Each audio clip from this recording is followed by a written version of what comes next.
It started as an ordinary Monday at Fictional Fame Feed Corp. Until Taylor Swift's world turned upside down in the blink of an eye. Picture this.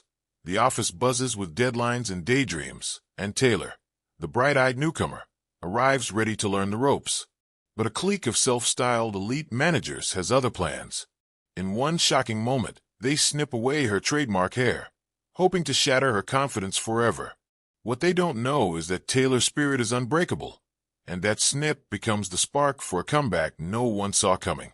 Buckle up, because this is the tale of how a pop superstar reclaimed her power in the very boardroom that tried to humiliate her. The moment Taylor Swift's golden locks fell to the floor, gasps echoed through Fictional Fame Feed Corp's gleaming conference room. It wasn't a stray haircut or an innocent trim.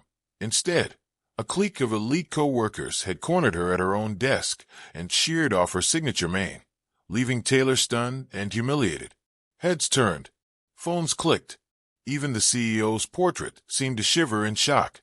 How could they do this to one of the world's most celebrated artists, who'd only joined their corporate ranks to learn, to grow, and to contribute? Taylor's blue eyes blazed with equal parts outrage and resolve. That haircut was supposed to make her small. Instead, it ignited a fire that would blaze all the way to the C-suite. Earlier that morning, Taylor arrived bright-eyed and hopeful in a crisp white blouse and pencil skirt, notebook in hand, eager to prove herself. Fictional Fame Feed's elite team, 5 senior managers with sterling pedigrees, welcomed her with thin smiles and ice-cold stares. Over coffee breaks, they whispered behind her back, mocking her country girl accent and her novice ideas about marketing strategy. Then came the infamous lunchtime invitation, a trip to the on-site salon, where her fresh new look awaited. In a plush chair under a golden lamp, Taylor felt her hairdresser's scissors click, once, twice, without warning. When she looked up, her long waves were gone, replaced by a jagged bob that framed her jawline, completely unflattering. The senior managers applauded sarcastically, declaring her one of us now. Embarrassed, Taylor fled to the women's restroom, fighting tears. Her reflection bore not just a new haircut, but the unmistakable sting of betrayal. But Taylor Swift never plays the victim role. Behind that vulnerable expression lay a calculating mind honing a comeback. While the elite believed they'd broken her spirit, Taylor quietly reached out to colleagues she'd befriended, junior analysts, IT support, the front desk receptionist, and formed a coalition of the overlooked. They gathered data on the elite's poor project outcomes, patched together client complaints, and identified every flaw in their supposedly flawless track record. On Friday afternoon, Taylor requested a casual brainstorming session with the bosses. Eyebrows rose. Some thought she was begging for pity, others simply ignored her. The rest filed into the glossy boardroom, expecting a mild proposal. Instead, Taylor clicked play on her presentation.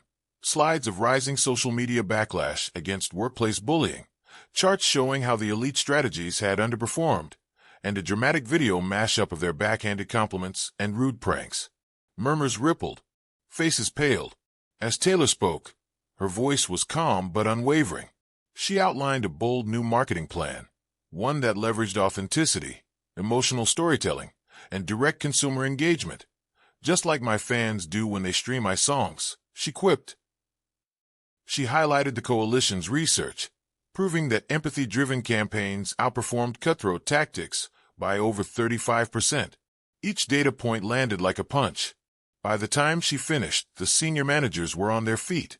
Only now, they were applauding her. The CEO himself leaned forward, eyes bright. "Taylor," he said, voice firm, "you've not only exposed our blind spots, you've shown us a path forward." In that moment, the power dynamic flipped. The very people who had mocked her now looked to her for leadership.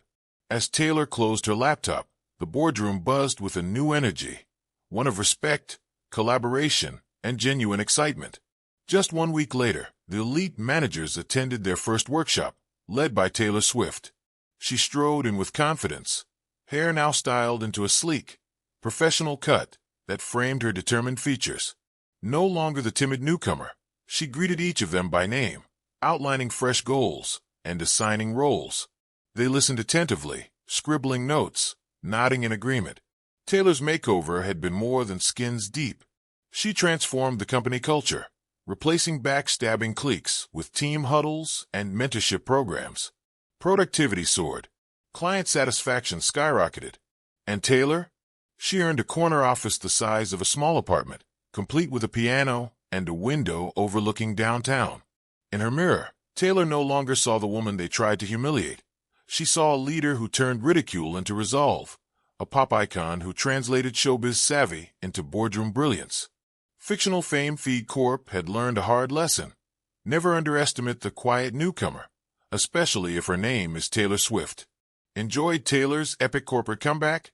Hit that like button, subscribe for more unbelievable true or totally fictional stories, and ring the bell so you don't miss the next plot twist.